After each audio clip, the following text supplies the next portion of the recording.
Caio, na sua avaliação, o STF prejudicou o trabalho do governo no enfrentamento da pandemia e o Poder Judiciário interfere de forma negativa nas ações do Executivo? O que você acha?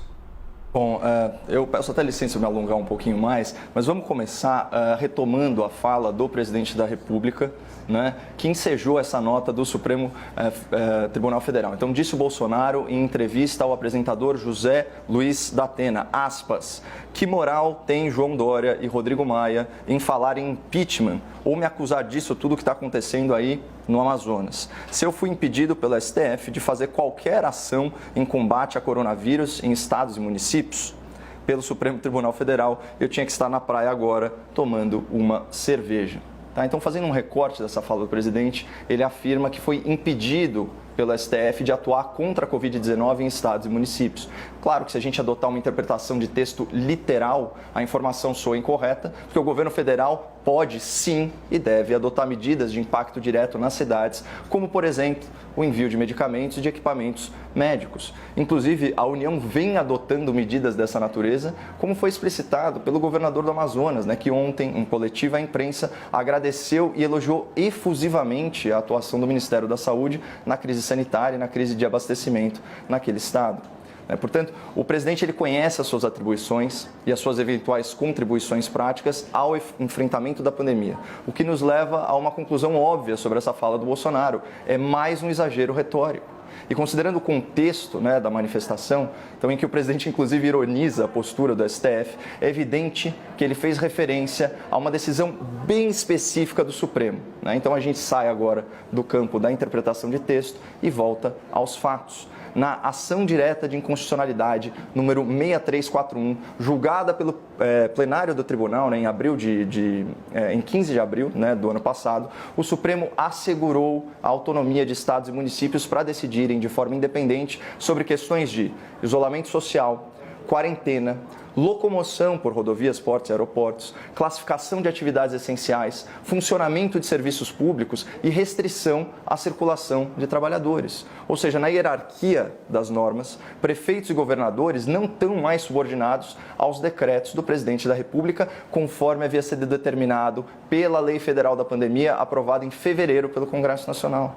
Então eu vou dar uma prova disso aqui só para refrescar a memória do espectador. Lembra quando Bolsonaro, em 11 de maio, decretou que salões, barbearias e academias passariam a constar daquela lista de atividades essenciais? Então, naquele mesmo dia, 17 estados, mais o Distrito Federal, já foram à imprensa e declararam que não permitiriam a abertura desses estabelecimentos. E eles nem precisavam ter se manifestado, porque, em decorrência da decisão do STF, a liberação não era automática. Então, trazendo um pouquinho aqui para a nossa vida real. Desde o dia 15 de abril, a Presidência da República, né, na qualidade de chefe do Poder Executivo Federal, perdeu a prerrogativa de determinar quem pode ou não pode trabalhar, como as pessoas podem ou não podem se locomover e quais serviços que devem ou não serem interrompidos em razão da pandemia.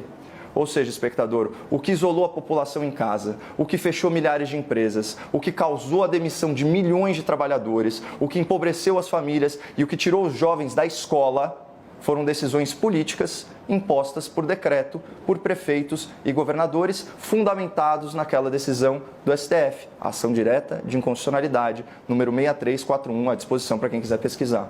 Então, assim, mesmo que mais uma vez ele tenha pecado pelo exagero, a declaração do presidente tem lastro na realidade. E os próprios atos formais do governo federal contrariam a ideia de que a União não tomou medidas fundamentais para o combate à pandemia, né? Mas principalmente o combate às consequências devastadoras da paralisação econômica decretada pelos governadores e prefeitos. Então eu acho importante dar destaque a algumas dessas ações, né? Então, a aprovação célere e tempestiva da lei da pandemia em conjunto com o Congresso Nacional, facilitando aí o processo licitatório, as contratações do poder público, né, em decorrência da emergência de saúde, ajuda fiscal de 44 bilhões negociada com o parlamento, com os estados e com os municípios, que segundo a própria instituição fiscal independente do Senado, superou a queda de arrecadação de 24 unidades da federação.